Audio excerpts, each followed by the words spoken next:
no livro de Isaías, capítulo de número 43.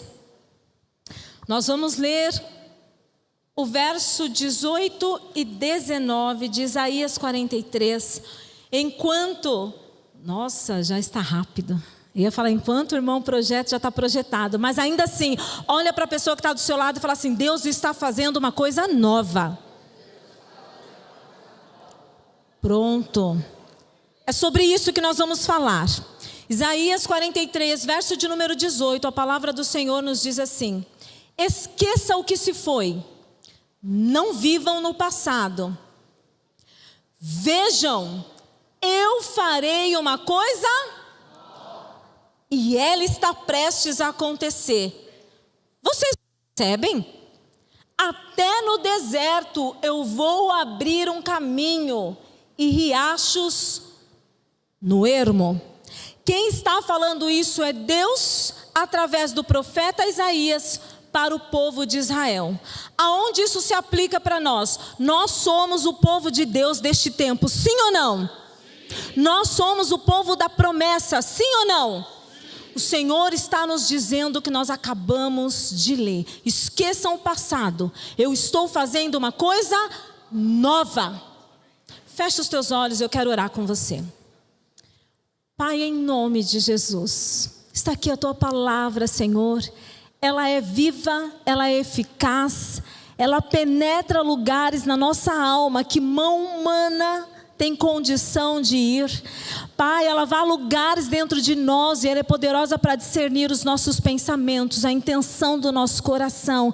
Ela é poderosa para quebrantar o nosso coração, e nós nos expomos e nos abrimos a esta palavra. Espírito Santo, fala conosco, em nome de Jesus. Amém e amém. Queridos irmãos, quando o Senhor nos deu esse tema para partilhar com os irmãos, eu falei: Deus, a igreja, essa passagem bíblica já é de muito conhecido da igreja. O que o Senhor quer falar? O Senhor disse ao meu coração: eu quero por mais uma vez lembrar a minha igreja do quanto eu a amo. Porque às vezes, no dia a dia, no momento das lutas, das guerras, dos reveses, das adversidades, uma das grandes probabilidades é a gente esquecer do quanto Deus nos ama. É muito comum a gente achar que Deus está num lugar muito distante, preocupado com outras coisas. Afinal de contas, o mundo é tão grande, está pouco preocupado com as minhas e as suas questões. Pensamos ou não pensamos assim às vezes? Só que não. Deus está preocupado, e aqui é uma força de expressão. Deus está preocupado comigo e com você. Deus está tremendamente focado na minha e na sua vida. Por quê? Porque Deus aguarda que habitaremos com Ele na eternidade. Mas só estaremos lá dependendo da trajetória, do curso da nossa história aqui. Por isso eu digo que Deus está preocupado com que caminho nós estamos trilhando, o que nós estamos fazendo, está nos conduzindo ou não para a eternidade. Essa é a preocupação de Deus, porque a eternidade foi criada por Deus para nós que somos filhos, e Deus nos quer lá. Amém? Prova disso, quando eu li esse texto, meu coração, eu já amo Jesus de todo o meu coração, mas o meu coração se encheu de um amor tão grande. Isaías 43, nós vamos ler do 1 e vamos fazer uma leitura corrida em alguns versículos, tá? O nosso coração vai se encher da graça que só o amor de Deus nos traz. Diz assim o verso de número 1: mas agora, assim diz o Senhor, aquele que te criou, ó Jacó, aquele que te formou, ó Israel, não tema. Eu te resgatei, eu te chamei pelo nome, você é meu. Quando você passar pelas águas, eu estarei com você. Quando você passar pelos rios, eles não te cobrirão. Quando você passar pelo fogo, você não se queimará, as chamas não o deixarão em brasas, pois eu, o Senhor, o seu Deus, o Santo de Israel, o seu Salvador, eu dou ao Egito como resgate para livrá-lo em teu lugar. Eu dou a Cuxi e Seba, que são 2 cidades, por ti. Visto que você é precioso e honrado aos meus olhos, e porque eu amo, darei aos homens em seu lugar, as nações em troca a sua vida. Não tenha medo, pois eu estou com você. Do Oriente trarei os seus filhos, e do Ocidente ajuntarei você. Direi ao Norte, entrega-os, e ao Sul, não os retenha. De longe traga os meus filhos, e dos confins da terra as minhas filhas. Todo aquele que é chamado pelo meu nome, a quem eu criei para a minha glória. Olha para que nós somos criados. Para a glória de Deus, a quem eu formei e eu fiz. O 11 diz assim: eu mesmo sou o Senhor, e além de mim não há outro Salvador algum. 13, desde os dias mais antigos, eu sou, diz o Senhor, e não há quem possa livrar da minha mão. Agindo eu, quem impedirá, ou quem possa reverter o agir do Senhor? O que acabamos de ler é uma carta de um pai amoroso. O que nós acabamos de ler é uma declaração de amor de Deus por mim, por você, pela sua igreja, pelo seu povo. O que Deus quis com isso? Nos fazer, nos sentir a última bolacha do pacote? Às vezes. Tenho certeza que quando você leu, você falou assim: sou a menina dos olhos de Deus. Mexe comigo para você ver. Eu tenho um pai. Eu tenho quem cuida de mim. Eu tenho quem me guarda, eu tenho quem me protege. Fala alto, me desrespeita para você ver. Eu tenho um pai. Deus realmente quis que a nação de Israel se sentisse assim. Porque qual era o contexto? A nação de Israel estava no Egito. A nação de Israel estava cativa. No momento em que Deus escreve essa carta de amor para o povo estava sofrendo, escravo no Egito, quando Deus faz essa declaração. Qual é a intenção de Deus? Dizer para o povo: você está cativo, você está escravo, você está no lugar mau. O mundo é mau, sim ou não? O sistema está corrompido, sim ou não? Deus está nos dizendo: você está no mundo mau, você está num sistema corrompido, mas o meu amor por você não mudou. Eu ainda tenho planos para você. E quando eu entro em ação, ninguém vai reverter esse plano. O mundo, o sistema, os demônios, as opiniões, nada vai anular os planos e os propósitos de Deus e o agir dele na minha e na sua vida. Agora, é claro que essa declaração de amor por Deus, por nós, ela também nos dá em contrapartida um senso de responsabilidade muito grande. Porque quando eu descubro que alguém me ama muito, automaticamente me desperta um senso de como eu posso corresponder a esse amor. Sim ou não? Somente alguém muito ingrato vai saber que é muito amado e não vai querer fazer nada para retribuir esse amor. Então, no nosso coração vem um senso de responsabilidade com a gratidão a Deus muito grande. Nós vimos aqui Deus dizer para o povo: quando vocês passarem pelas águas, elas não vão te submergir. Lemos ou não lemos? Quando passar pelo fogo, ele não vai te queimar. Lemos ou não lemos? O que esse Deus amoroso está dizendo? Você vai passar por aflição. A adversidade vai bater na minha e na sua porta, mas elas não vão ter poder sobre a sua vida. Por quê? Porque eu, Senhor, Ele está dizendo: vou estar lá com você.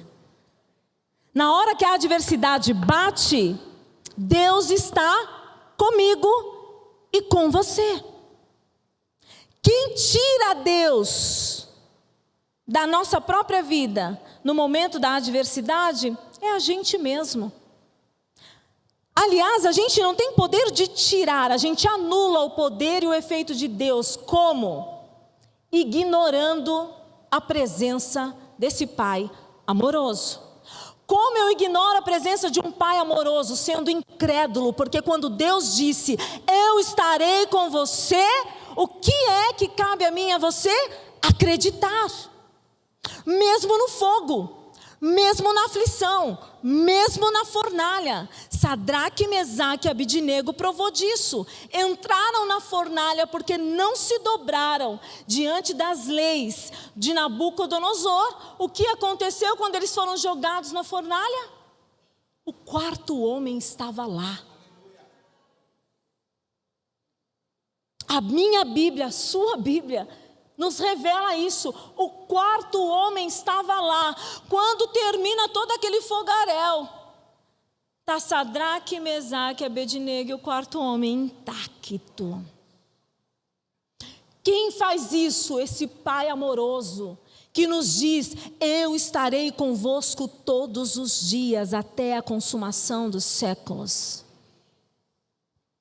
O que nos cabe no dia da adversidade, no dia em que as vozes não querem se calar a nossa cabeça, as vozes da incredulidade, dizendo, não vai ser possível, você não é capaz. Imagina, Deus errou quando disse, ou você se enganou. Deus disse para o irmão do lado, não foi para você. Quando essas vozes se levantar, clame o nome de Jesus. Cala as vozes, dê uma ordem à tempestade e creia no poder e na palavra do Senhor, o teu Deus. Se o Senhor disse que estaria todos os dias, Ele não selecionou em que eventos Ele estaria. Em qualquer situação, o Senhor está conosco. A incredulidade que às vezes nós damos lugar para ela no nosso coração é que tira Deus, anula Deus, no momento em que a gente está passando na adversidade. Seguindo para o texto, o apóstolo Paulo, tomado por um dia de adversidade na vida dele, o apóstolo Paulo escreve o que nós vamos ler em Romanos capítulo de número 8, verso 35 e 37. Mas o apóstolo Paulo tem a postura que eu e você precisamos ter. Deixa eu te dizer, Deus nos ama e não é porque nós somos queridinhos e preferidinhos, não. Deus nos ama porque Jesus morreu por nós e Ele olha para nós através de Jesus. Não é porque há algo bom em mim e em você, para Deus nos amar tanto. O que há de bom em mim e você que faz com que Deus nos ame tanto, Cristo em nós faz com que Deus nos ame muito. Por que eu estou trazendo a nossa consciência a isso? Para dizer que a nossa vida sem Jesus não tem valor. O maior valor que carregamos dentro de nós é Cristo em nós. O que nos faz nos sentir queridinhos? Saber que nós temos um forte aliado que nos faz aceitável diante de Deus, que é Jesus Cristo, o nosso Senhor. Romanos capítulo de número 8, Paulo nos ensina como devemos nos posicionar em momentos de adversidade.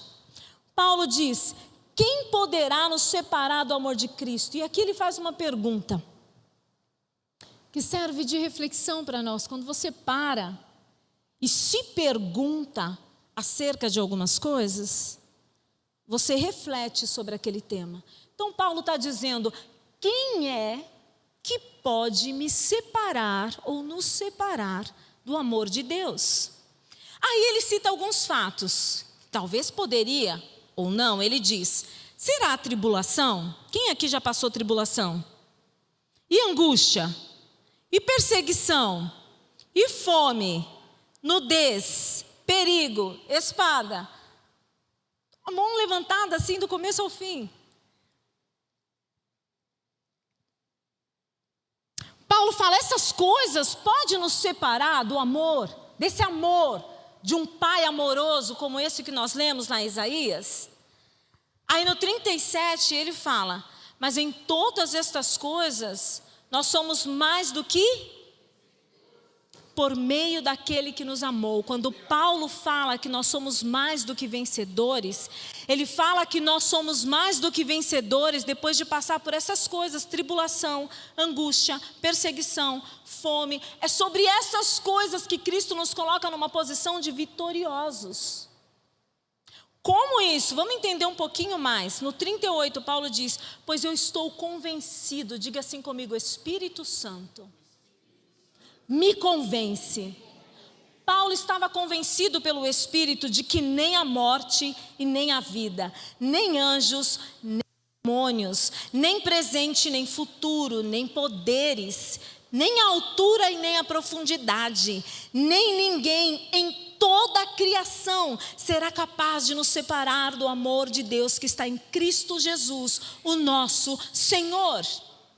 Aqui explica do porquê nós somos mais que vencedores na tribulação. Porque na tribulação ou fora dela, Deus continua sendo quem é para mim. Por isso eu sou vencedor. Na escassez ou na fartura, Deus continua sendo o mesmo. O meu coração continua sendo de Deus. Comentei esses dias conversando com uma irmã, e essa irmã falando sobre alguns benefícios de Deus na minha vida, reconhecendo esses benefícios. E eu falei: eu sou grata a Deus por todos eles. E de verdade, se for esses benefícios e muito mais, quero todos os benefícios do meu Pai para mim. Mais alguém? Mais alguém? Eu também quero. Só que eu disse: eu quero ter as bênçãos do Senhor, mas eu não quero que as bênçãos do Senhor me tenham.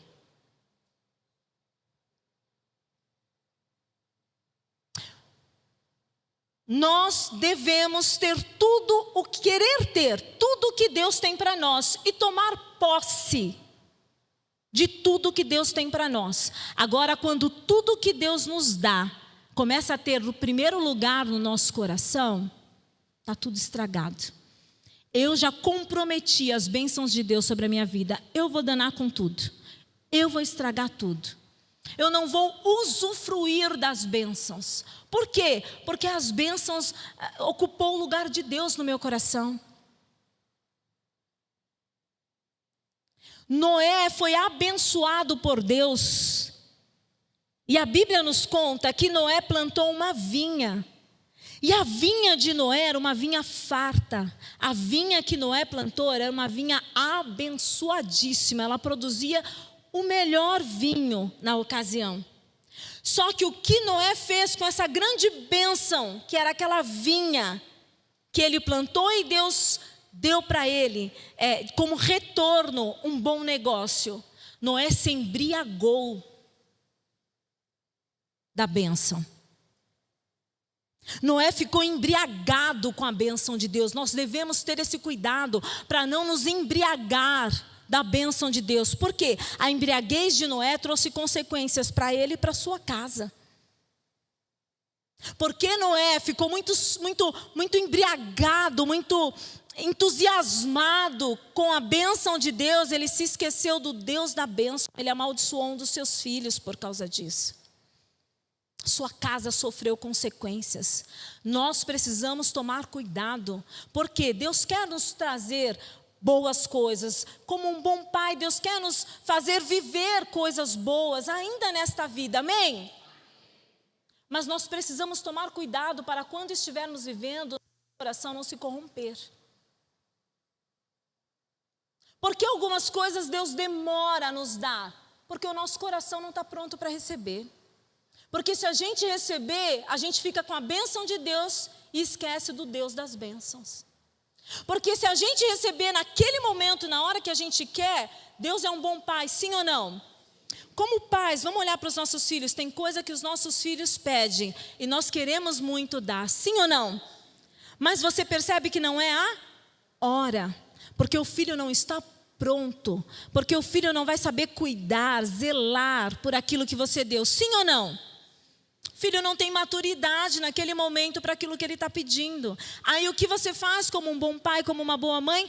posterga e espera o tempo da maturidade do filho para entregar.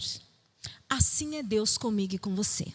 Algumas coisas nós ainda não recebemos, porque Deus está nos aperfeiçoando e preparando o nosso coração para assim então recebermos e não sairmos da presença dEle.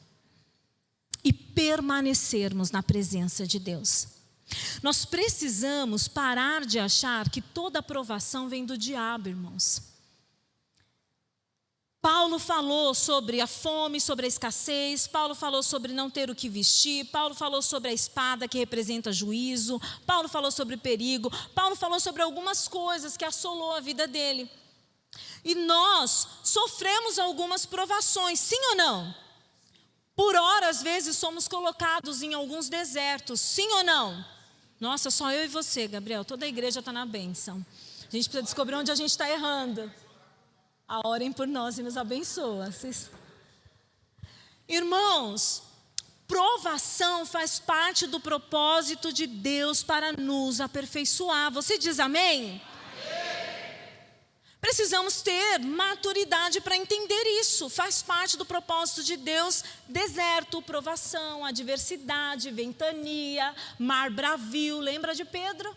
O mar estava bravio. A intenção de Deus não era fazer com que os discípulos sofressem com aquela grande tempestade.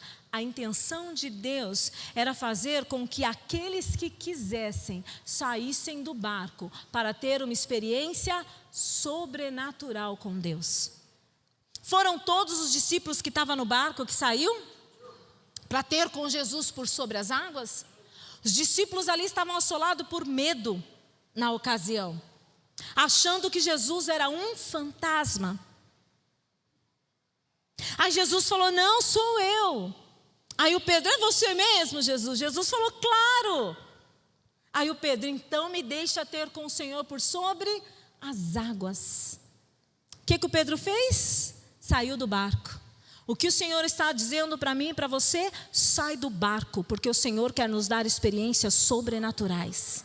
Sai do conforto, sai do medo, sai da insegurança, sai do sentimento de inferioridade, sai da dor, sai da desesperança, esquece o passado. Deus está fazendo uma coisa nova.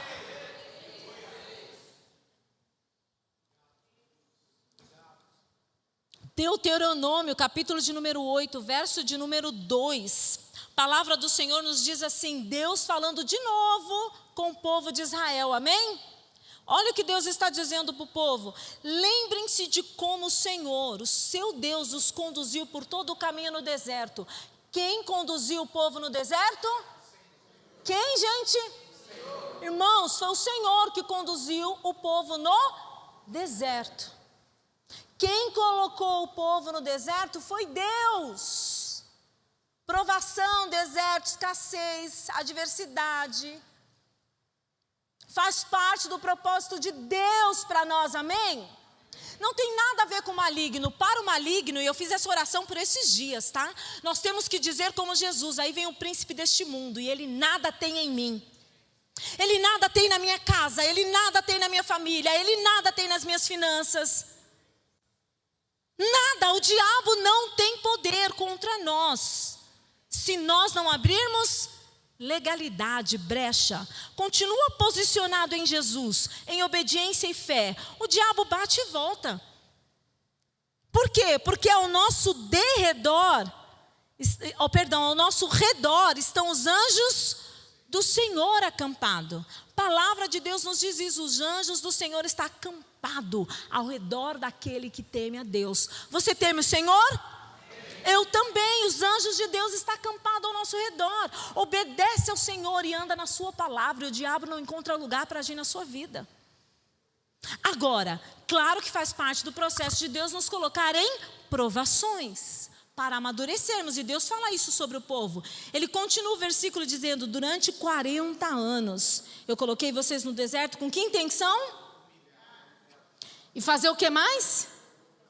E pôr vocês à prova, humilhar vocês e colocar vocês à prova, a fim de conhecer as suas intenções, se vocês vão obedecer os meus mandamentos ou... Pera um pouco, vamos pensar, Deus conhece ou não conhece o nosso coração? Mas quem é que desconhece esse coração às vezes? Nós mesmos. Então Deus colocou o povo no deserto, porque o que estava dentro no deserto ia sair para fora. Aí o povo ia tomar consciência de como estava o seu coração, se estava um coração obediente ou não. E aí no 3, e ele humilhou vocês e deixou vocês passar fome. Depois ele fez o quê? Sustentou com maná, porque ele é um bom pai. E que nem vocês e nem os seus antepassados conheciam esse maná. Para mostrar que nem só de pão vive o homem, mas de toda a palavra que procede da boca do Senhor. Um segredo ao meu e ao seu coração sobre o deserto. Deus nos coloca lá, mas Ele não nos deixa só. Deus nos põe no deserto, mas no deserto é lugar de recebermos a provisão de Deus. Nós vimos isso em Deuteronômio 8. O povo foi levado ao deserto, mas não faltou roupa para vestir, a roupa não envelheceu. Mas não faltou comida para comer, porque eles comeram de um maná que nunca ainda tinham provado, nem a sua geração passada. Ou seja, propósito de Deus sobre os desertos nas nossas vidas é sobre nós sabermos, nós tomarmos consciência sobre como está o nível da nossa obediência. Se tem algum ídolo no nosso coração ou não. O nosso coração humano, ele é especialista em fabricar ídolos. E quando nós falamos de ídolos, eu não estou falando de um santo de madeira, de pau. Já vencemos esse nível, amém? A gente está falando de que coisas, pessoas, trabalho, lugares, pode ser ídolo na minha e na sua vida. Se a gente não tomar cuidado, irmão, a gente idolatra nós mesmos. A gente idolatra a nossa própria sabedoria, o que a gente conhece, o que a gente entende, o que a gente sabe fazer, o nosso trabalho. Se a gente não tomar cuidado, a gente idolatra tudo isso. E esquece que quem dá sabedoria para o trabalho? Quem abre a porta do trabalho? Quem nos faz ter saúde para trabalhar? Se a gente não tomar cuidado, a gente esquece disso no dia a dia. A gente acha que é na força do nosso. Eu que faço. Eu que levanto 6 horas da manhã. Senhor que não nos dê saúde. Quero ver se a gente levanta às 6 horas da manhã para trabalhar. Que o Senhor tenha misericórdia de nós, irmãos. E que a gente não se esqueça de que por Ele e para Ele são todas as coisas. A origem de todas as coisas é Deus. Tudo vem dEle. Toda necessidade, provação, deserto é um convite de Deus para nos aproximarmos dEle. Porque Ele nos ama e Ele vê que a gente muito empolgado com as bênçãos e com uma vida plena e satisfeita, a gente vai se distanciando. Deus está aqui, ó. E o que a gente vai fazendo? Satisfeito com os nossos desejos e as nossas vontades realizadas, as nossas orações respondidas, a conta bancária satisfatória. O que a gente vai fazendo? Sutilmente, a gente se distancia de Deus, a gente se embriaga, porque está tudo muito bem. Mas aí o que Deus faz? Nos provoca num deserto, nos provê um deserto. E o deserto é um convite de Deus para mim e para você, dizendo: volta ao seu lugar, volta à sua essência. Onde as coisas não te governam, mas você governa as coisas. Volta para essa posição. Nós vemos um exemplo na mulher do fluxo de sangue, Mateus capítulo de número 9, verso 20. A Bíblia vai nos dizer assim: uma mulher que padecia de uma hemorragia há 12 anos. 12 anos padecendo de uma enfermidade. O que essa mulher faz? Chega por trás de Jesus, ou seja, se aproxima dele, toca na borda do seu manto. Essa enfermidade fez com que essa mulher se aproximasse de quem? Ficou tudo por isso mesmo quando ela se aproximou? Jesus manifestou-se em poder e glória e realizou um grande milagre. O milagre que aquela mulher precisava. Deus não nos desampara no deserto. Ele está lá. Na hora certa o milagre vai acontecer. A provisão vai chegar. A porta vai se abrir. O filho vai se converter. A mãe, o pai, a família vai vir para os pés de Jesus. Segundo exemplo de um convite para uma aproximação de Deus na Bíblia, a mulher cananeia, irmãos. Mateus 15, 22. Uma mulher que nos ensina sobre persistência. Por quê? Ela se aproximou de Deus, verso de número 22. Havia ali uma mulher cananeia, ela era natural de lá. E ela veio a ele. A ele quem? Jesus. E ela fez o quê? Gritava. Olha o desespero dessa mulher. Ela veio gritando, dizendo: Senhor, filho de Davi, tem misericórdia de mim. A minha filha está endemoniada e sofrendo muito. Em algumas versões, terrivelmente endemoniada. O que esse endemoniamento da filha dessa mulher fez com ela? Fez ela chegar próximo a Jesus. E ela foi com um grito de súplica, de socorro. Eu não sei como você está no seu deserto, na sua adversidade, mas se necessário for, grite. Se necessário for, esperneie. Se necessário for, fique horas prostrados. Mas não sai desse lugar, porque é desse lugar que Jesus vai se manifestar e operar o milagre. Terceiro e último exemplo que nós vamos citar, a filha de Jairo, irmãos. A filha de Jairo estava quase morta. Marcos 5, 22. Então chegou ali um dos líderes da sinagoga chamado Jairo. Vendo Jesus, quem que Jairo estava vendo? O que ele fez? Prostrou-se aos pés, implorou-lhe intensamente: a minha filhinha está morrendo, vem por favor, impõe as mãos nela, para que ela seja curada e viva. O que estamos fazendo no deserto? Murmurando? Reclamando? Perguntando para o Senhor: aonde está Deus? O que estamos fazendo no deserto? Pedindo ajuda para quem não pode fazer nada? O que estamos fazendo no deserto? Gastando tempo e energia contando o nosso problema para alguém que não tem nenhum conselho para dar, porque não venceu nem os seus próprios problemas? O que estamos fazendo no deserto? Saindo insanamente falando: quer saber de uma coisa? A partir de hoje, se Deus não me responder, não volto mais naquela igreja, não volto mais. O que estamos fazendo no deserto? O Senhor está dizendo: eu coloquei vocês no deserto para vocês conhecerem o vosso coração, mas vocês não estão só, porque deserto é lugar onde Deus manifesta milagres, aonde Deus realiza milagres. O propósito de Deus não é nos fazer sofrer, mas nos amadurecermos para sabermos lidar com as bênçãos que Ele nos dá. Amém? E aí a gente caminha para o final. Só tem uma coisa que pode nos afastar do amor desse Deus, irmãos. Uma coisa.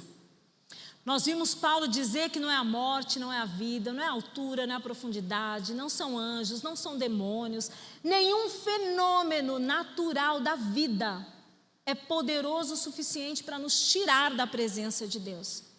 Mas uma coisa pode nos afastar da presença de Deus: o pecado.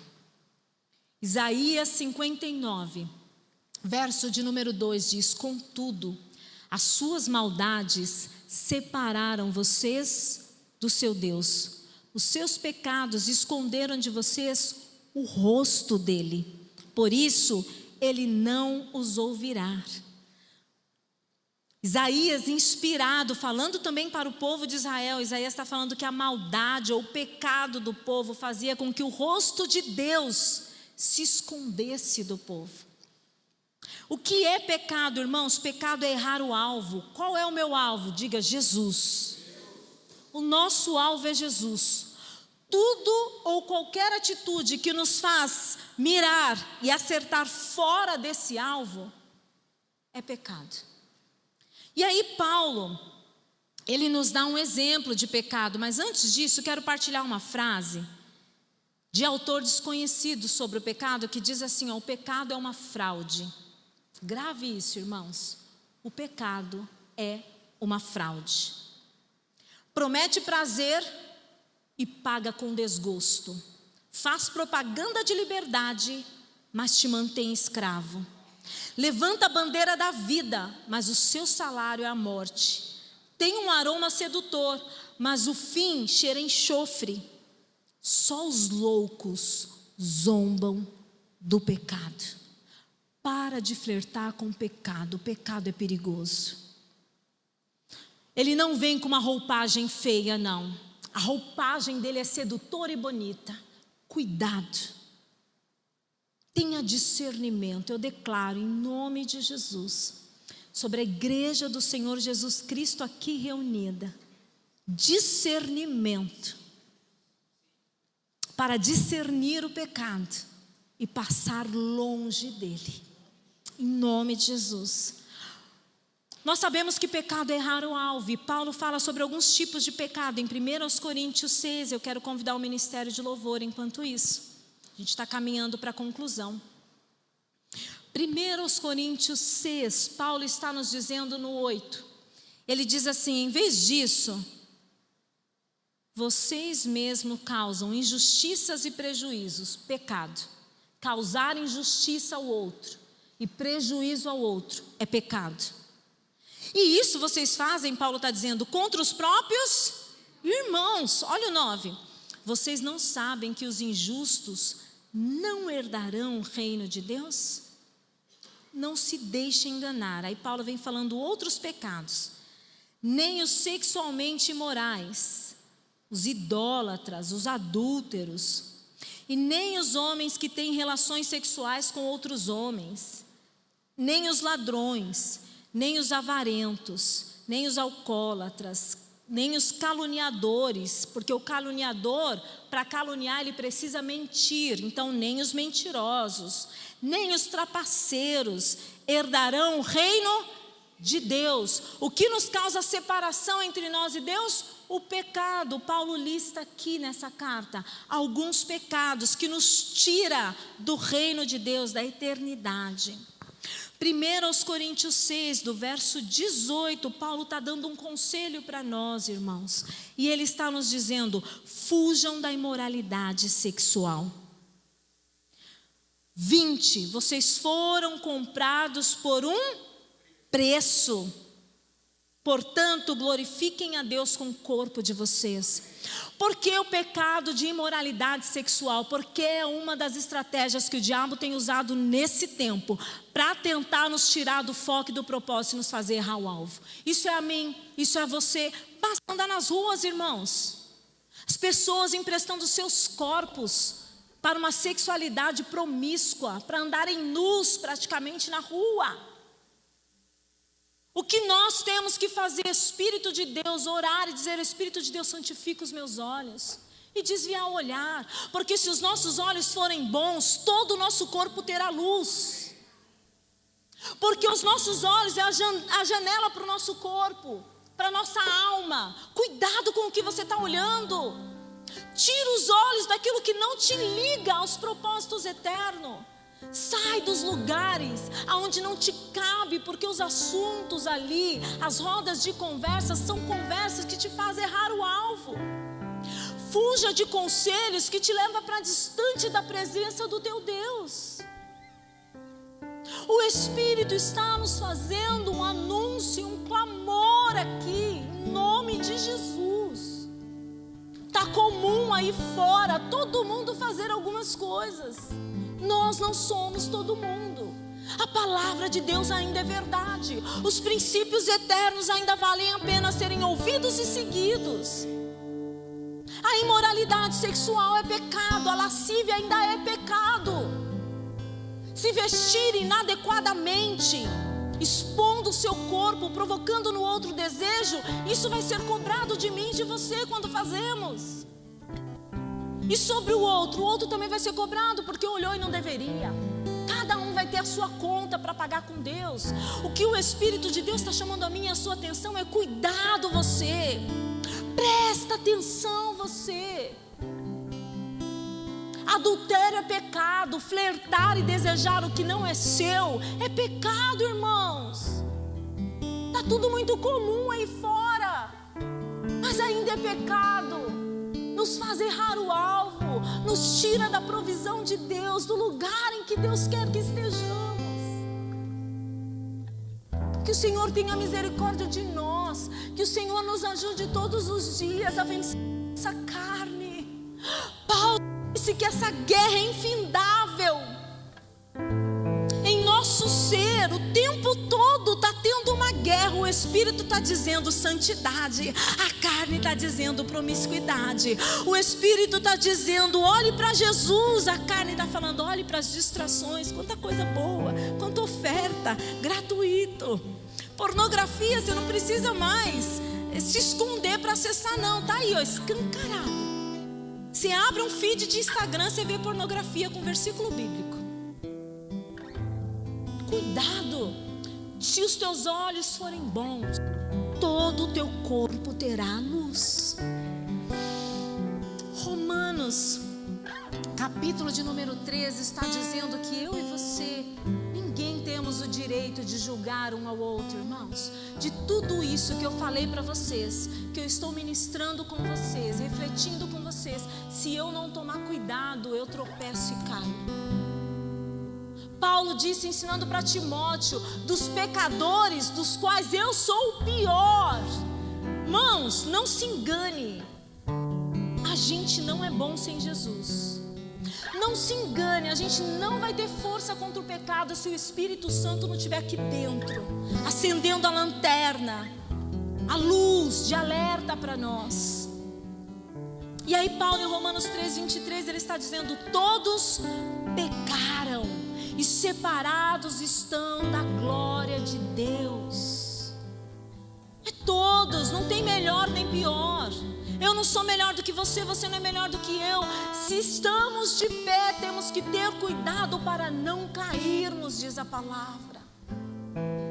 Então aqui nós não estamos para julgar nem sentenciar e achar que a palavra é para o outro e não é para mim. A palavra é para mim, a palavra é para você, a palavra é para nós. Cuidado!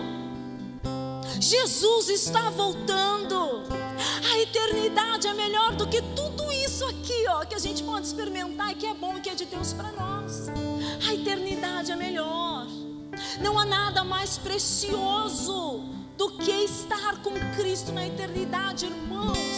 Não há prazer, satisfação, alegria, paz, shalom maior do que saber que se o Senhor decidir me recolher no próximo minuto, eu vou fechar os meus olhos aqui e o abrirei na eternidade com meu Deus. Nada, nada, nada nesta vida é mais precioso do que isso. Prazer nenhum é maior do que esse de habitar com Cristo na eternidade. Espírito Santo, renova na igreja a alegria pela salvação.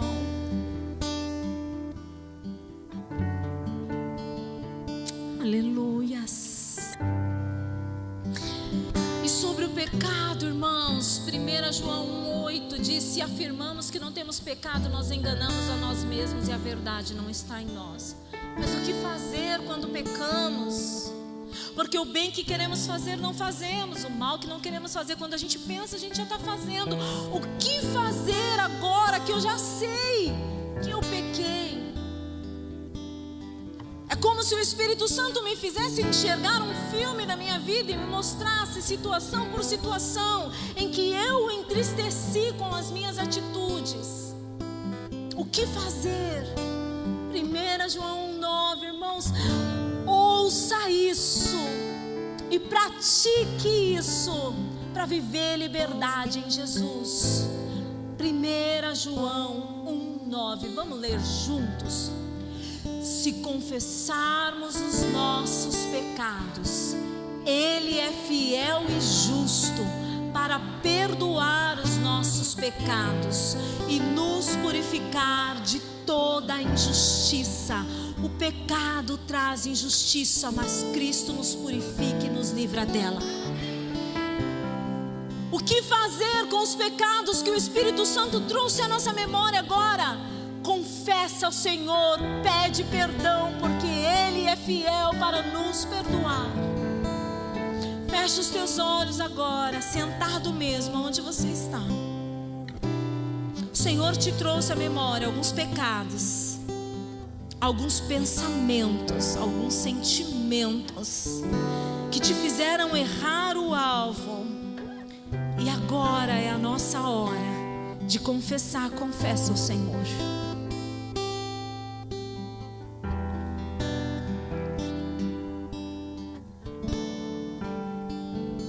Sim, Jesus.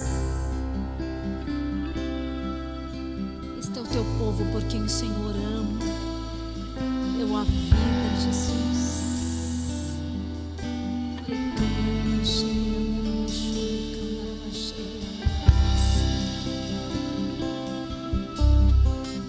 Olha aqui, irmãos, o Senhor é fiel e justo para perdoar o seu pecado, e Ele te limpa agora da injustiça. O Senhor remove agora o peso da acusação que o pecado trouxe a você. Nós ordenamos em nome de Jesus, todo o peso de acusação é removido agora, em nome de Jesus. Por favor, queridos, se coloquem de pé. E eu quero concluir com os versos que nós começamos, Isaías 43, verso 18 e 19. Esqueça o que se foi. Esqueça o que se foi. Não viva no passado. O Senhor está fazendo uma coisa nova. Já está perto de acontecer. O que fazia com que a gente não percebesse a insensibilidade por causa do pecado? Mas agora nós estamos livres do pecado. Mas agora Jesus Cristo nos perdoou dos nossos pecados.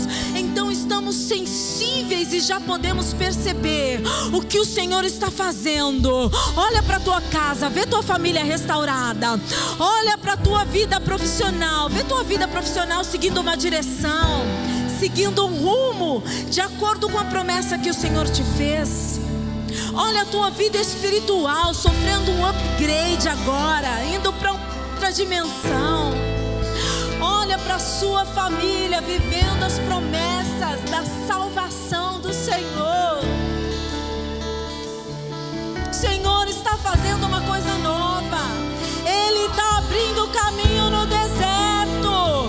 Ele está abrindo riacho na terra seca, porque Ele é Senhor, porque só Ele pode fazer estas coisas.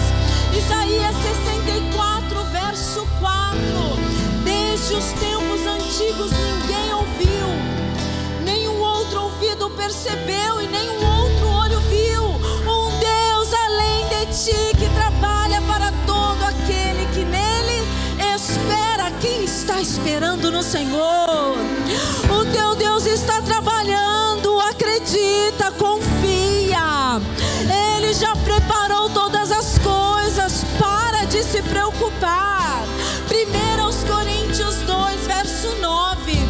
Todavia está escrito: nenhum olho viu, nenhum ouvido ouviu, e coração nenhum percebeu ou concebeu o que Deus preparou para mim e para você. Amém?